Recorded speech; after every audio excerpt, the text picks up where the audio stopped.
Dios nos creó, nos bendijo, tuvo comunión con nosotros y nos amó.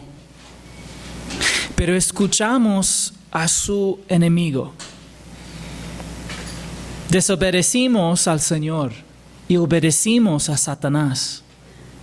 Luego intentamos presentarnos ante el Señor con nuestros propios esfuerzos. Pero sabíamos que no podíamos ocultar nuestro pecado. Estábamos separados de Él espiritualmente. La relación se rompió. La comunión quedó destruida. Y ahora nuestro instinto era escondernos de Dios y huirnos de su presencia. Pero Dios nos amó, nos buscó y nos prometió la redención. Los dos primeros enemigos de Dios entre la humanidad también se convirtieron en los primeros dos individuos reconciliados con Él. Esta reconciliación se basó en la promesa de redención que Dios daría en su tiempo perfecto. Como descendientes de ellos, de Adán y Eva, compartimos su rebelión contra Dios. Cuando nosotros nacemos en este mundo, nacemos como enemigos de Dios. Y debido a la naturaleza pecaminosa y la mente caída, tenemos una hostilidad natural hacia el Creador. Cuando vino Él a este mundo, exigimos su muerte y murió. Pero esto es lo más hermoso y asombroso. Él murió como nuestro sustituto. Murió por nuestro pecado. Y murió esa muerte para reconciliarnos consigo mismo. Cuando ponemos nuestra fe en Él, en Cristo, Él nos reconcilia personalmente.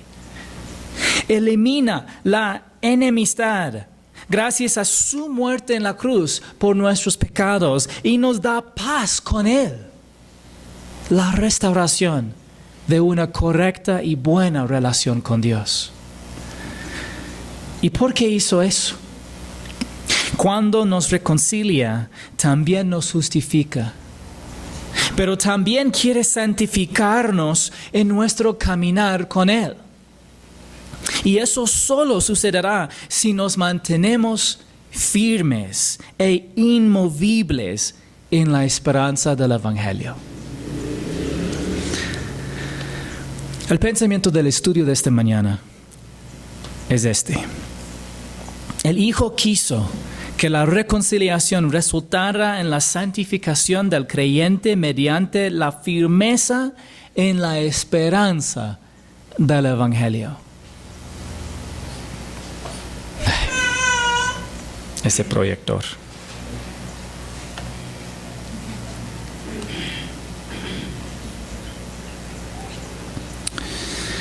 En resumen, Colosenses capítulo 1, versículos 19 al 23 enseñan que el apóstol Pablo señala a los colosenses que el Hijo es el agente de la reconciliación y que su intención era que los creyentes reconciliados experimentaran una santificación progresiva.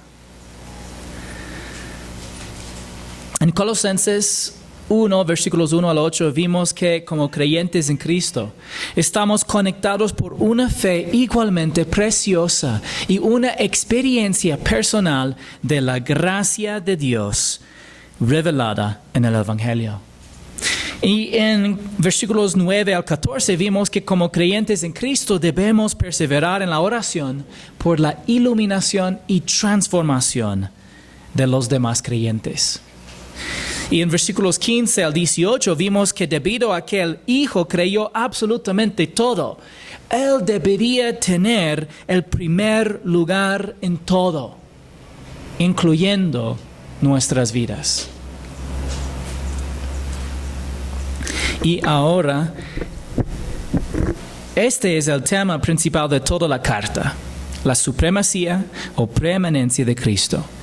De cierto modo, esta es la razón de ser, pues es la base de la realidad misma. Si tú preguntas, ¿por qué vivo yo? Y la respuesta es para la preeminencia de Cristo. Pero por favor, ahora abren sus Biblias conmigo en Colosenses capítulo 1, versículo 19. Aquí dice: porque agradó al Padre que en Él, en Cristo, habitara toda la plenitud. ¿Qué significa que en el Hijo habitó toda la plenitud? Bueno, se refiere a la plena deidad del Hijo que habita en el cuerpo de su naturaleza humana. Toda la plenitud de la deidad residía en la naturaleza humana de Jesucristo. Dice Robert Gromacki, en el gnosticismo clásico, el concepto se refería al número total de eones o emanaciones que formaban el puente entre Dios y el hombre. Hablando de la palabra plenitud, tenía un significado especial para los gnósticos. Pero a diferencia de la mitología gnóstica, no existe un escalón de espíritus entre nosotros y Dios. Para ellos había muchos diferentes niveles de seres sobrenaturales entre ellos y el Dios no realmente personal, impersonal y sí trascendente, pero que realmente no tenía una relación personal con su creación. Pero más bien lo que nosotros vemos en las Escrituras, lo que dice en 1 Timoteo 2:5, es que hay un solo verdadero Dios y también un solo mediador entre Dios y los hombres, Cristo Jesús, hombre. La plenitud de la deidad residía en el hombre Cristo Jesús, y por ello era posible decir que Él era Emmanuel, Dios con nosotros. Y Él es el único mediador entre Dios y los hombres, representando a Dios ante los hombres y representando a los hombres ante Dios. Siendo 100% verdadero Dios y 100% verdadero hombre. Y por medio de Él, del Hijo, de Cristo, reconciliar todas las cosas consigo, habiendo hecho la paz por medio de la sangre de su cruz. Por medio de Él, repito, ya sean las cosas o las que están en la tierra o las que están en los cielos. El Padre también, a Él le plació reconciliar consigo todas las cosas. Eso incluye a ti y a mí. Al Padre le agradó que la plenitud de la deidad del Hijo habitara en su naturaleza humana y le agradó reconciliarnos consigo mismo mediante la muerte de su Hijo. ¿Cómo hizo la paz? Aquí dice, por medio de la sangre de su cruz. Se refiere a la muerte sustitutiva de Jesús en la cruz de Calvario. Dice en Romanos 5, versículos 8 al 10, pero Dios demuestra su amor para con nosotros, en que siendo aún pecadores, Cristo murió por nosotros. Entonces, mucho más, habiendo sido ahora justificados por su sangre, seremos salvos de la ira de Dios por medio de Él. Porque si cuando éramos enemigos fuimos reconciliados con Dios por la muerte de su Hijo, mucho más, habiendo sido reconciliados, seremos salvos por su vida. Aquí la mayor demostración de amor en la historia de la humanidad fue que el Hijo dio su vida por nosotros en la cruz. Lo hizo para que mediante la fe en Él fuéramos justificados o declarados justos ante Él. Jesús cumplió la provisión de la reconciliación mediante su muerte en la cruz y nosotros personalmente nos apropiamos de esa reconciliación mediante la fe en Él y la suficiencia de su obra consumada en la cruz. En el momento de la fe en Cristo también somos justificados, somos declarados justos ante Dios. Y gracias a la reconciliación también se nos promete la salvación de la ira de Dios que Él derramará durante el periodo de la tribulación. Además, la salvación de la ira de Dios se basa en la justificación personal y la reconciliación apropiada, no en la perseverancia fiel. Entonces, espero que entiendan qué estoy diciendo, hermanos, porque hemos visto este punto en Romanos 5, hemos visto en 1 de Tesalonicenses 5, la palabra de Dios ha hablado con tanta claridad. Aquí dice, hermanos, y quiero que vean en detalle, aquí dice, habiendo sido ahora justificados por su sangre. Es una realidad espiritual de todos los que ponen su fe en Cristo Jesús. Según versículo 1, aquí en Romanos 5:1, dice de que nosotros somos justificados por la fe y tenemos paz para con Dios mediante nuestro Señor Jesucristo. Esta es la realidad de todos los hijos de Dios, son declarados justos. ¿Y cuál es el resultado de esto? Seremos salvos de la ira de Dios por medio de Él. Entonces todos los justificados serán salvos de la ira.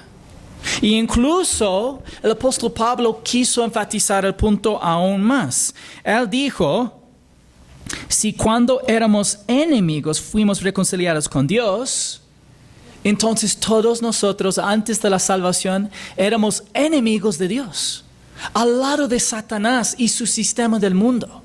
Y había un punto, un momento en nuestra vida cuando pusimos nuestra fe únicamente en Jesucristo, no en nosotros, sino en Él y en su obra terminada en la cruz. Y en aquel momento, ¿qué pasó? Fuimos reconciliados con Dios y como resultado promete otra vez otra cosa. Mucho más, habiendo sido reconciliados, seremos salvos. Hermanos, es importante que nuestro pensamiento sea cambiado para estar de acuerdo con lo que dice Dios y su palabra. Si tú has sido justificado y reconciliado, serás salvo. E incluso dice mucho más.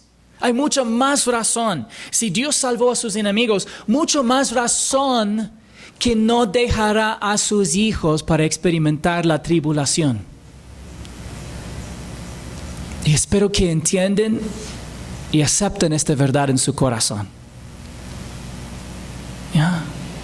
Porque si no, muchas veces somos prácticamente como un hijo con un buen papá que le está cuidando y dando todo y enseñando. Y el hijo dice, tú no me amas, tal vez tú me vas a dejar atrás. Y él dice, no pues, incluso fuiste un huérfano y yo te adopté. Y te hice hijo mío.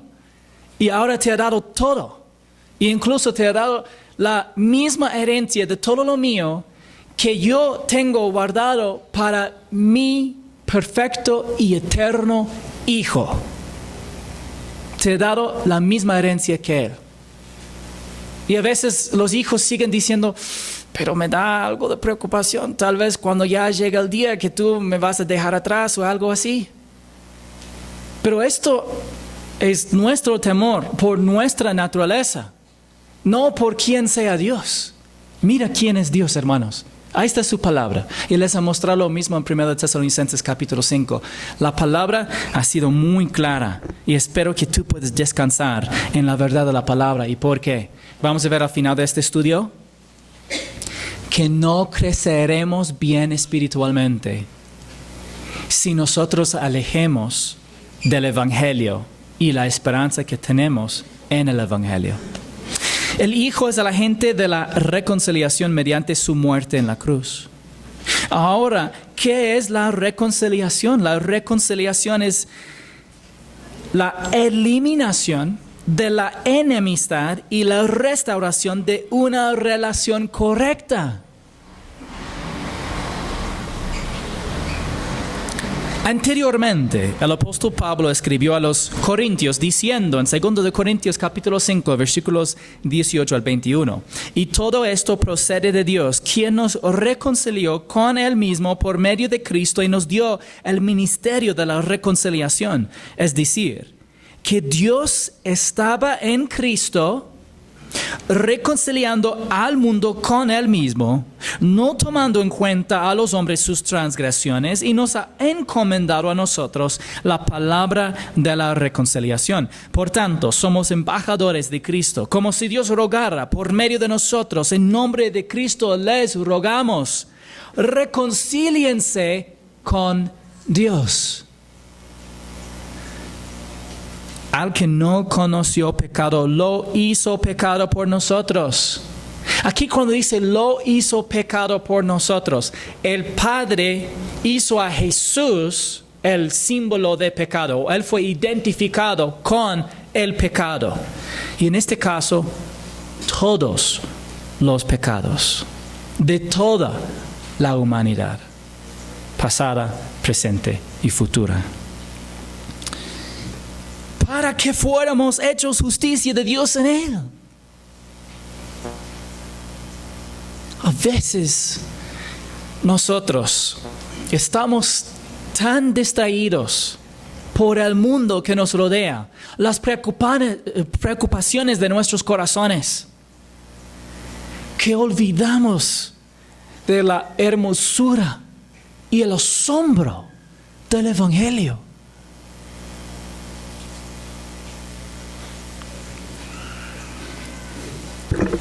Y aunque ustedes antes estaban alejados y eran de ánimo hostil, ocupados en malas obras, así está describiendo a nosotros antes de la salvación. Todos, ¿ya? Incluso los niños chiquitos criados en la iglesia. ¿Ya? ¿En qué sentido? Todos entramos en este mundo alejados de Dios, lejos de Él, por la decisión de la humanidad misma. Y antes de poner toda la culpa a los pies de Adán y Eva, ¿no también nosotros cometimos pecados por nuestra propia voluntad? Sí, ¿no es cierto? Y no hay nadie en este mundo que pueda decir que no peca. Y por esta razón podemos ver que también que éramos de ánimo hostil. Tú preguntas, ¿por qué hay tantas personas en este mundo que sí de verdad responden con enojo, molestia al mensaje del Evangelio o la mera mención de Cristo? Y es por esta razón, yo sé, hermanos, hay muchos que están esperando escuchar el mensaje del Evangelio. Al simplemente compartir las buenas nuevas, hay muchas personas que ya ellos agarran al mensaje del Evangelio y ponen su fe en Jesucristo y gloria a Dios. Pero siempre en la historia humana, la mayoría todavía rechazan la verdad. Y eso es lo que vemos en las Escrituras en general, y es lo que vemos al final también en la futura tribulación e incluso hasta el milenio, cuando habrá un ambiente perfecto aquí en la tierra. El punto es, por naturaleza, nosotros también tenemos algo que resiste la verdad. Y les digo una razón. Y es porque la naturaleza pecaminosa tiene su manifestación principal en la autocentración. Y la realidad de quién es Dios y qué hizo Jesús hace automáticamente que tenemos que reconocer que nosotros no somos el primer. No deberíamos tener el primer lugar. Y debería ser el creador. Pero antes de la salvación, todos los incrédulos eran naturalmente hostiles hacia Dios. ¿Te has preguntado alguna vez por qué existe una hostilidad natural hacia la verdad de la palabra de Dios? Y si bien a veces se debe a una enseñanza confusa, la hostilidad general solo se explica porque la mente del hombre natural no acepta las cosas de Dios. Esta es la razón. No sean confundidos. Yo sé, hay muchos maestros, especialmente en las redes sociales, que dejan de entender que realmente el problema principal es la presentación de la verdad. ¿Hay alguien en este mundo que pueda presentar la verdad mejor que Cristo? ¿Y qué le hicieron? No es la presentación, hermanos. Es la verdad que deberíamos mejorar nuestra presentación. Deberíamos tratar de compartir la verdad de una manera eficaz. Pero no es el problema principal. El problema principal es el corazón del hombre. Sin embargo, ahora Dios los ha reconciliado en Cristo. Hermanos, no sé si ustedes ven qué tan asombroso es esta historia que estamos leyendo. Mira. Estaban alejados y eran de ánimo hostil, ocupados en malas obras. Sin embargo, ahora Dios los ha reconciliado en Cristo, en su cuerpo de carne, mediante su muerte, a fin de presentarlos santos, sin mancha e irreprensibles delante de Él. El Hijo reconcilió a los creyentes mediante la muerte de su cuerpo físico humano. ¿Por qué señaló Pablo que el Hijo reconcilió a los colosenses a través de su cuerpo de carne? Para nosotros parece obvio, su cuerpo es un cuerpo de carne, pues. No necesariamente. Es la razón que él enfatiza ese punto. ¿Por qué? Robert Gromack explica: la herejía de los primeros gnósticos afirmaba que las entidades materiales son innatamente malas y que los conceptos inmateriales, sin cuerpo, son intrínsecamente buenos. Esta falsa dicotomía queda desmentida por el hecho de que Cristo proveyó la salvación en un cuerpo físico de piel, hueso y sangre, y que el pecado humano se originó en los procesos mentales. Mira, menciona específicamente la mente del hombre que estaba en hostilidad hacia Dios.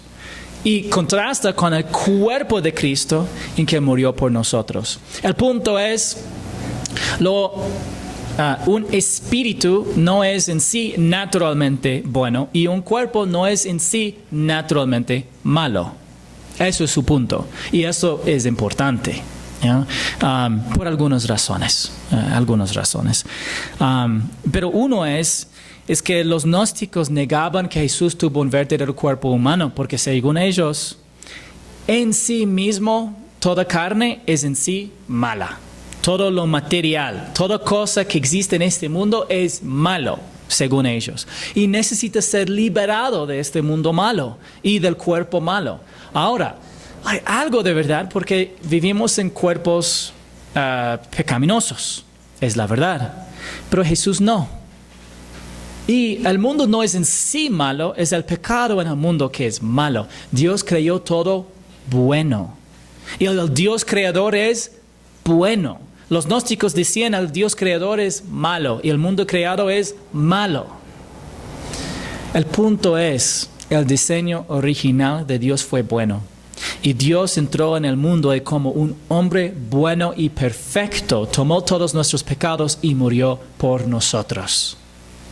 Y Dios de hecho tiene un plan para la humanidad como humanos. No como dioses, no como alguna otra especie de creación, sino como humanos. Dios tiene un plan por nosotros. Y en el futuro, de verdad, seremos sin pecado. Y esta es una razón por la que es importante aclarar que Jesús era 100% Dios, pero también 100% hombre. Dice, mediante su muerte, a fin de presentarlos santos, sin mancha e irreprensibles delante de Él. El Hijo reconcilió a los colosenses con el resultado deseado de presentarlos dedicados o consagrados al servicio de Dios, moralmente irreprensibles y en una condición en la que en general no podrían ser acusados de nada malo. Santo, sin mancha e irreprensible son aspectos similares pero diferentes de la semejanza de Cristo. Estas cualidades se perfeccionarán en el rapto, en la resurrección de la iglesia y el tribunal de Cristo, que es el juicio de la iglesia. Todos los creyentes serán finalmente santos, serán sin mancha moralmente y irreprensibles. Sin embargo, el Espíritu Santo desea transformar y santificar progresivamente a los creyentes para que reflejen estas virtudes durante su vida terrenal. Dice, a fin de presentarlos santos. La santidad puede referirse a la impecabilidad en el caso de Dios, pero también a algo dedicado o consagrado al servicio de Dios. En sí significa apartado. ¿Ya? Y aquí en el contexto estamos hablando de apartado para Dios de una forma práctica. Como creyentes en Cristo podemos vivir vidas santas, lo que significa que nuestras vidas están funcionalmente consagradas a Dios. Dice en 1 de Pedro 1, 15 al 16, sino que así como aquel que los llamó es santo, así también sean ustedes santos en toda su manera de vivir, porque escrito está, sean santos porque yo soy santo. Y algunos están diciendo, pero eso es imposible.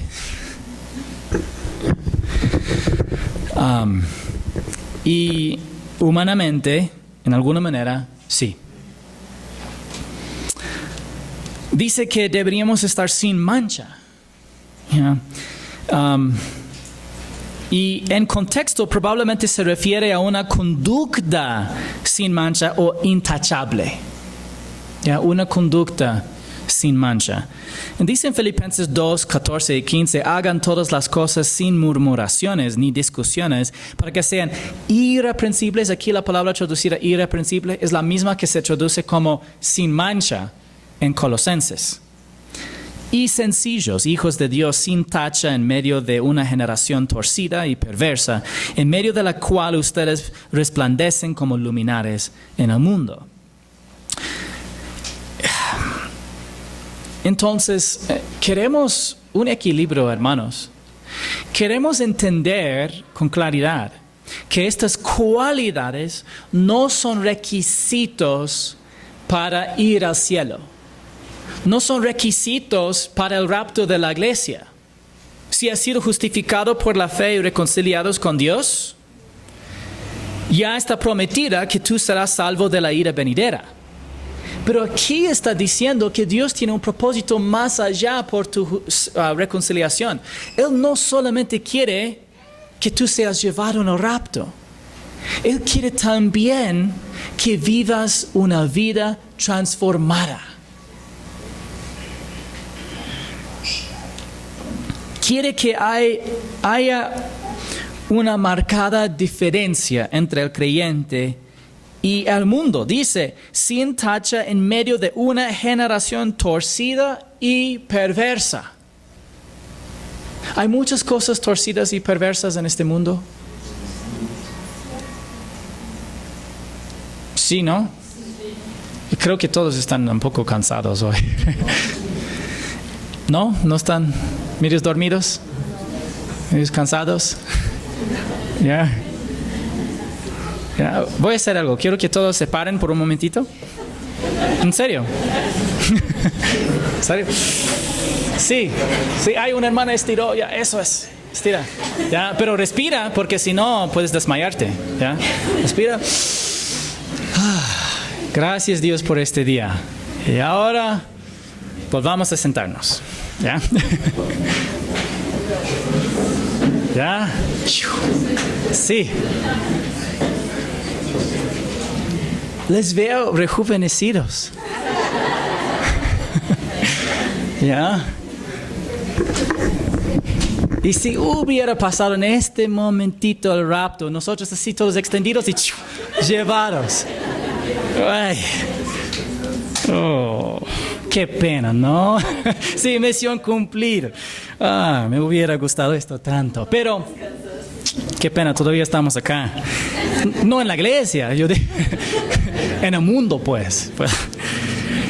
Pero dice irreprensibles.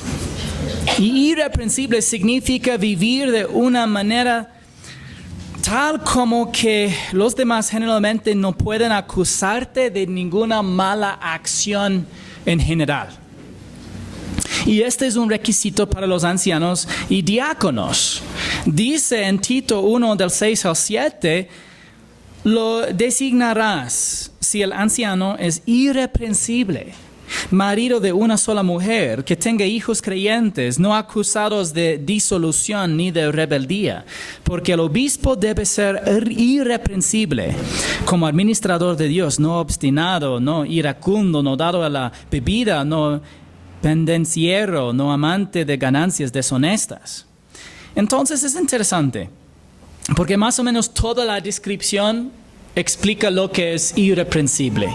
En general estamos hablando de una persona que tiene una buena reputación en el pueblo y no hay algo lógico o razonable que alguien le puede acusar de una mala conducta. Ese es el punto.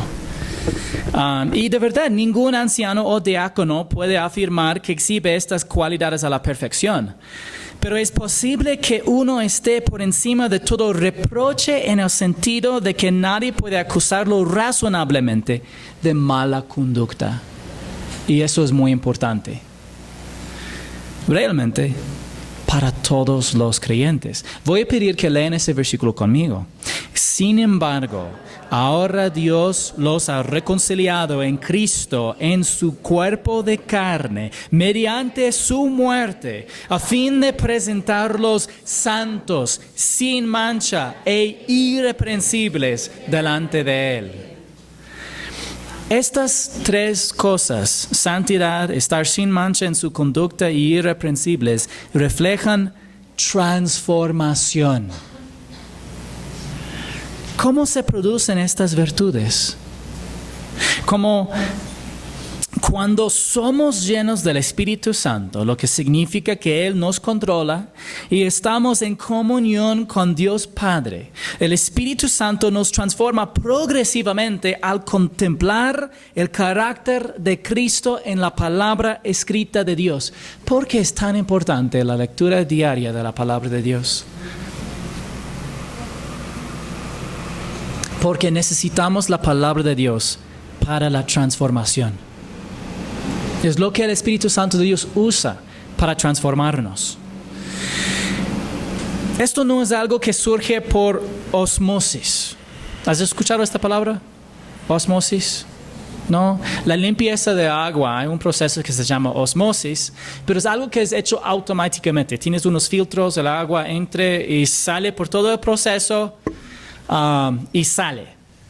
¿Ya? Y han ocupado este concepto de osmosis para decir de aprender o de cambiar algo sin pensar. ¿Ya? Por ejemplo, un ejemplo de osmosis sería que te duermes con la Biblia debajo de la cabeza y todo pase a tu cerebro por osmosis mientras que te duermes. Hermanos, no funciona así. Yo he escuchado en los podcasts un influenciador de redes sociales diciendo, ¿sabes qué? Mientras que nosotros solamente pensemos en Cristo, es como por osmosis, de que ya nuestra vida es cambiada. ¿Ya? Hermanos, se cultiva y estimula al pasar tiempo con Jesús en su palabra. Pero aún así requiere una decisión. Es la razón que no deberíamos pensar que es por osmosis. ¿Ya? La primera decisión es pasar tiempo con Jesús en su palabra y en comunión. Es una decisión, sí o no. Si tú has hecho el desafío de la lectura bíblica en un año, nadie termina de leer la Biblia en un año por osmosis. ¿Ya? Uno lo hace por intención. ¿Ya? Uno piensa, tengo que dedicar tiempo a la palabra para poder leer toda la palabra. Pero después también es intención para pensar en Jesús, para hablar con Jesús, para meditar en qué significa su palabra. Y todo eso requiere decisión, intención. Lo mismo como una amistad con una persona. Tú tienes que dedicar tiempo. Tú tienes que pensar. Incluso tú tienes que escudriñar. Tú puedes pasar tiempo con alguien y no hablar y no saber nada de ellos. ¿Ya? Pero puedes hacerles preguntas. ¿Ya? Y conocerlo mejor. La siguiente decisión es creer en su palabra. Porque hay personas que sí tienen un buen entorno y todavía no viven de acuerdo con el ánimo o estímulo que reciben de su buen entorno. ¿Y por qué? Porque ellos tomaron la decisión de no adoptar las cosas buenas del buen entorno. Lo mismo sucede con un mal entorno. Sin embargo, ¿qué pasa con los creyentes cuando estén creciendo espiritualmente? Deberíamos buscar pasar más tiempo con Jesús, en su palabra, en comunión y con su pueblo, pero deberíamos también tomar la decisión de creer su palabra. Y la última etapa es aplicar su palabra por la fe. Y este proceso se llama santificación. El estudiante cuidadoso de las Escrituras discernirá 3 etapas de la santificación: posicional, progresiva y final o última.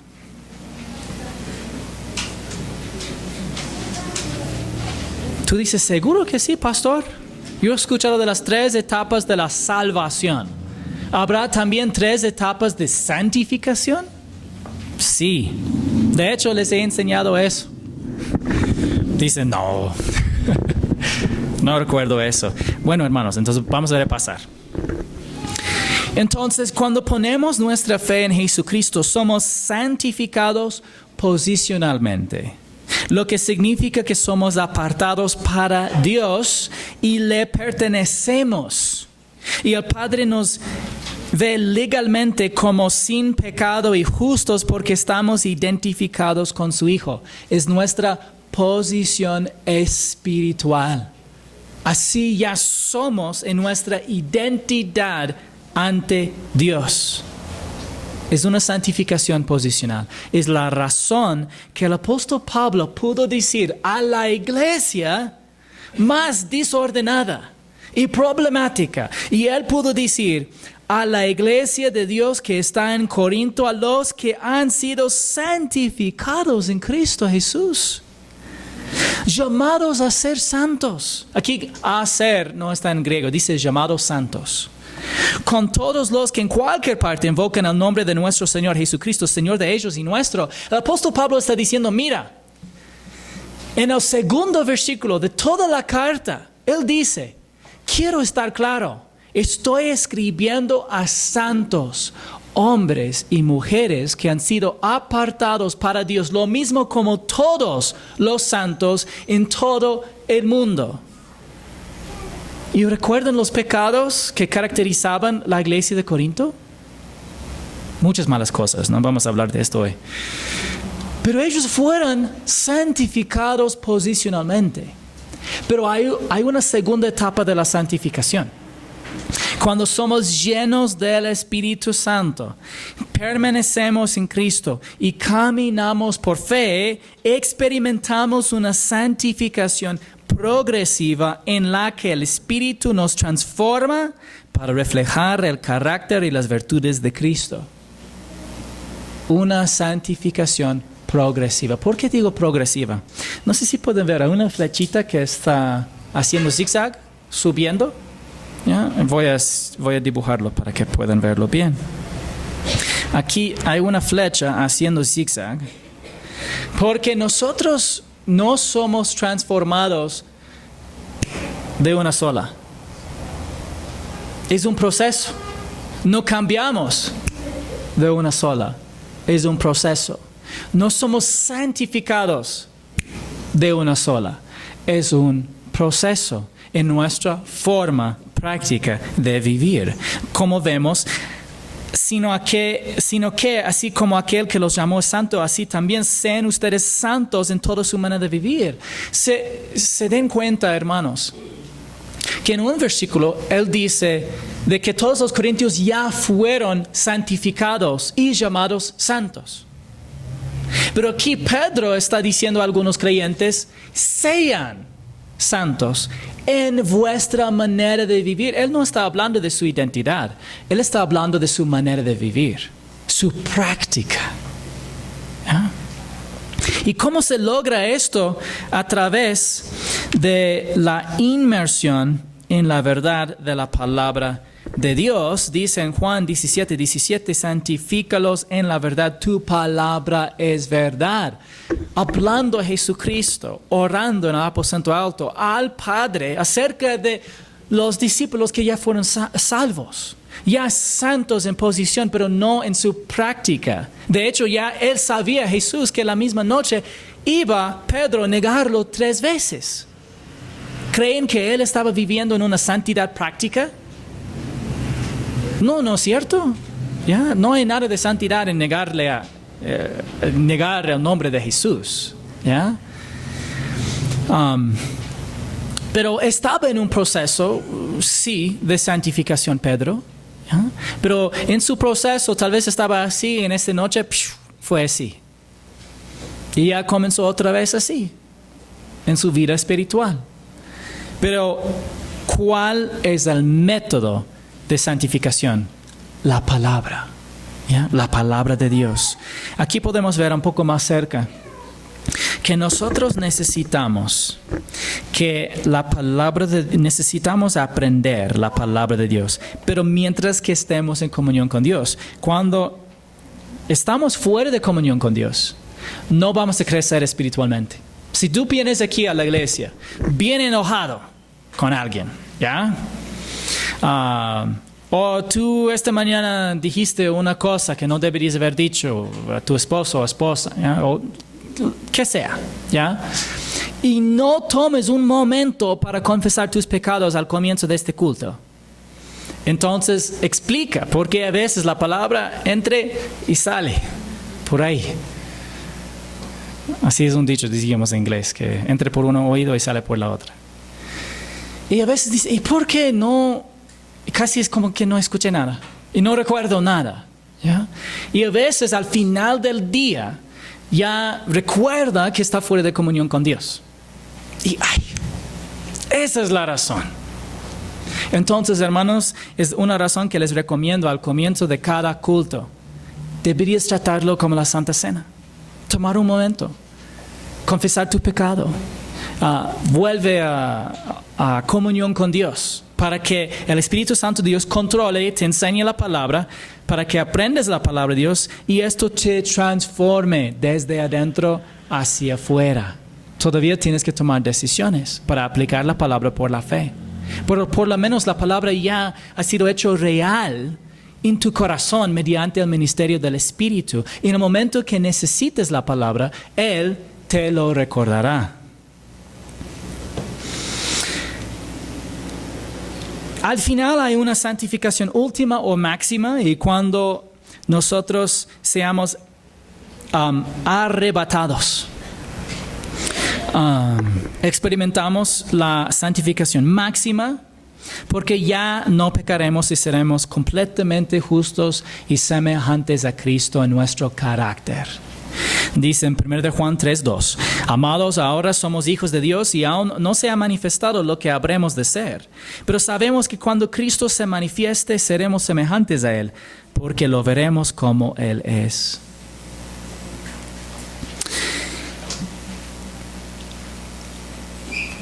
Puesto que la santificación en nuestro versículo tiene una condición constante, hay una razón que sabemos que no está hablando de la santificación ni posicional ni final.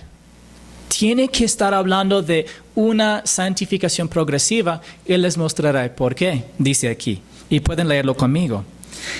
Esto Él hará si en verdad permanecen en la fe, bien cimentados y constantes, sin moverse de la esperanza del Evangelio que han oído, que fue proclamado a toda la creación debajo del cielo y del cual yo, Pablo, fui hecho ministro. Hay una condición para esta santificación y es la constancia. Para que el creyente sea progresivamente santificado, debe continuar en la fe, estar firmemente establecido y firme, y no alejarse de la esperanza del Evangelio.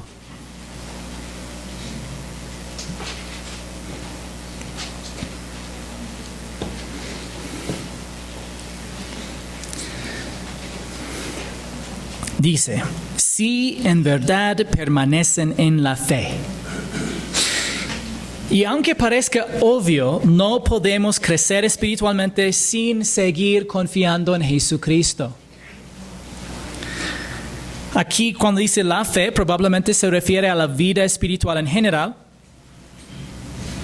Pero no debemos olvidar que la vida espiritual también se caracteriza por la fe, dependencia en Jesucristo para proveer nuestras necesidades espirituales y materiales.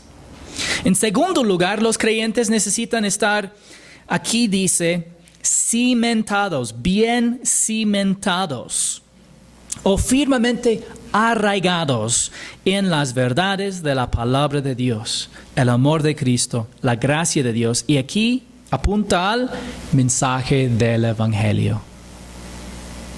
¿Ya? Los creyentes necesitan estar cimentados en la realidad espiritual, lo que significa tanto quién es Dios, quiénes somos nosotros en Cristo y qué es la vida espiritual. Es la razón que es tan importante que ustedes entiendan verdaderamente ese diagrama que está al reverso de la hoja. Porque si no están cimentados en quién es Dios, quién eres tú y cuál realmente sea la vida espiritual, tú vas a experimentar frustración, confusión y una falta de fructiferidad. O no van a ser fructíferos en su vida espiritual. En tercer lugar, la santificación requiere constancia, constantes. Todo lo que tiene valor en la vida requiere perseverancia, constancia, firmeza. ¿Quiénes aquí han escuchado de Rumiñahui? ¿Sí, no es cierto? ¿Ya? ¿Y qué significa Rumiñahui? Cara de piedra. ¿Ya? Más o menos. ¿Ya? Pobrecito. ¿Ya? Qué ofensivo. No, pero le pusieron ese nombre. ¿Por qué? Porque en la batalla que tenían a los pies de la montaña Chimborazo, cuando estaban con demasiados enemigos, ¿ya? Y una batalla que decidía el futuro de los incas, él estaba ahí y decía que tuvo cara de piedra. Estaba firme. ¿Ya? Algo así dicen. ¿Ya? No sabemos exactamente qué pasó, pero así es la historia. Y así lo nombran Rumiñahui. En el sur de los Estados Unidos tienen un señor que se llamaba Stonewall Jackson. Y le pusieron ese nombre porque él fue como un muro, ¿ya? Un Stonewall, ¿ya? En una batalla. El punto es, hombres se hacen famosos en batalla por constancia, por estar firmes en el momento importante. Y de igual manera, hermanos, en la vida espiritual hay un alto valor en estar firmes. Asimismo, todos los creyentes deben entregarse al ministerio del Espíritu Santo, quien busca producir constancia en ellos. El Espíritu Santo quiere hacernos firmes e inquebrantables. Lo cual nos lleva a la última cualidad, dice, sin moverse de la esperanza del Evangelio. Los gnósticos querían apartar a los colosenses de la esperanza del Evangelio. Y hay muchos falsos profetas y falsos maestros que quieren apartarnos de nuestra esperanza en el Evangelio, hermanos. Como veremos más adelante en Colosenses, los falsos maestros querían convencer a los colosenses de que necesitaban un conocimiento oculto. ¿Ya? Que necesitaban experiencias místicas, ¿ya? Una verdadera experiencia espiritual. O que necesitaban seguir ciertos estatutos de la ley de Moisés. O serían santificados a través del ascetismo, hablando de la abnegación de uno mismo, por ser súper estrictos en algunas cosas. Estas fueron las enseñanzas de los gnósticos. El apóstol Pablo contesta a cada una de estas falsas enseñanzas con una demostración que el poder de la vida espiritual se encuentra en Jesucristo, la verdad del Evangelio, una vida de fe con aplicación, pero basada en nuestra posición en Cristo. Si no sabes quién eres, ¿cómo vivirás de acuerdo con tu identidad? Pero si hemos confiado en Jesucristo y su muerte en la cruz, y sabemos que somos hijos de Dios por la fe en Él, entonces sabiendo quiénes somos, podemos poner la mirada en Cristo Jesús, podemos dependernos de su gracia y el poder de su Espíritu, podemos ser transformados para vivir vidas santas. Sí, para vivir vidas que no fácilmente serían como acusadas o condenadas por el mundo, y para de verdad demostrar y reflejar la virtud de Cristo para que Él sea magnificado o visto más grande por el mundo. Y el apóstol Pablo dice algo clave, hermanos, es absolutamente clave, de que nosotros no seremos santificados espiritualmente, progresivamente, sin perseverar en el Evangelio. El Evangelio que hemos estudiado, hermanos. No estoy hablando, los maestros, hay algunos que digan, toda la Biblia es el Evangelio. En alguna manera, pero ¿cuál es el Evangelio según el apóstol Pablo, dando su definición en 1 Corintios capítulo 15? Que Cristo murió por nuestros pecados conforme a las Escrituras y fue sepultado y resucitó al tercer día conforme a las Escrituras. Este es el mensaje del Evangelio que nosotros creemos y predicamos hoy. Y la razón que digo eso es porque no deberíamos confundirnos de solamente decir, bueno, todo la Biblia es una buena noticia. ¿En serio? Yo puedo buscar algunos versículos y mostrarte y tú dirías, wow, qué mala noticia. La buena noticia que nosotros predicamos hoy es que Dios pagó nuestra algo. Él pagó nuestra deuda. Esa es la palabra que estaba buscando. Gracias. Él pagó nuestra deuda en la cruz. Esa es una buena noticia. Y ese es el mensaje que nosotros tenemos que abrazar y tenemos que no soltar.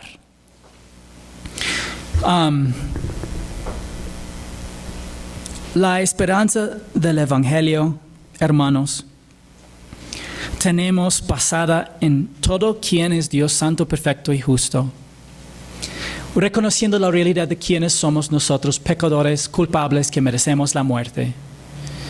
Pero sabiendo que Cristo pagó una deuda que no debía, para perdonarnos una deuda que no podíamos pagar sin pasar la eternidad separados de Él en el lago de fuego.